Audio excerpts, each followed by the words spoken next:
2021 সালের ফেব্রুয়ারি মাসে মাননীয় প্রধানমন্ত্রী নরেন্দ্র মোদীজির উপস্থিতি এই রাজ্যের পরিবর্তনের শপথ নিয়েছিলেন ব্রিগেডে এবং তার নিরলস পরিশ্রম চেষ্টা এবং একটা কঠিন প্রতিকূল পরিস্থিতি 2021 নির্বাচন পরবর্তী হিসাব যুবকদের উপরে, কর্মীদের উপরে,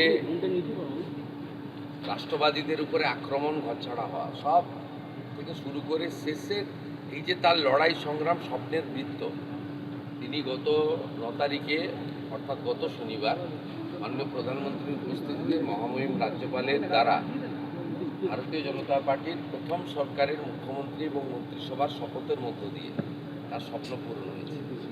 এই ব্যক্তিটি অত্যন্ত নিঃস্বার্থভাবে পশ্চিমবাংলার গত 15 বছরের যে বিপর্যয়, সেই জায়গা থেকে বাংলাকে বাঁচানোর জন্য, পশ্চিমবাংলার বাঁচানোর জন্য এবং এখানকার রাষ্ট্রবাদীদেরকে বাঁচানোর জন্য, বিশেষ করে মা, বোন, দিদি, কন্যা তাদের সুরক্ষিত করার জন্য তিনি নিরলস চেষ্টা করেছেন। ঐকান্তিক প্রয়াস ছিল, তার পরিশ্রমের কোনো সীমা ছিল না। এই নির্বাচনেও যদি সর্বোচ্চ র্যালি, সভা, road show,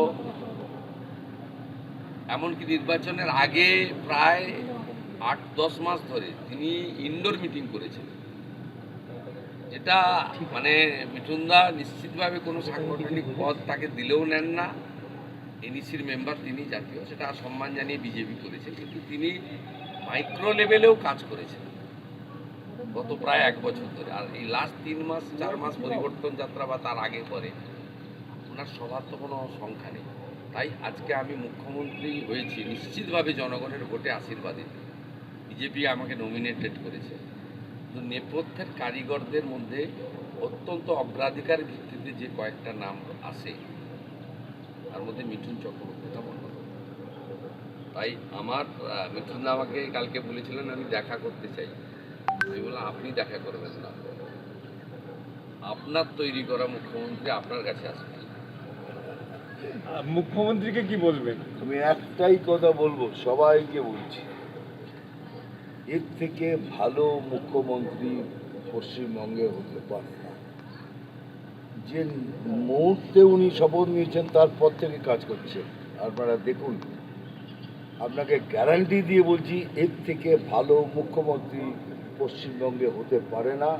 we are all blessed, আমরা শুভেন্দু অধিকারী সাহেবকে মুখ্যমন্ত্রী হিসাবে পেয়েছি। অ্যান্ড আগের দিনে কী হবে সেটাও দেখুন, সেটাও চ্যালেঞ্জ করছি। আগের দিনে একের পর এক এই যোদ্ধা এই লড়াই লড়িয়ে নিয়ে হবে, আর আমি তো রইলাম পেছনে।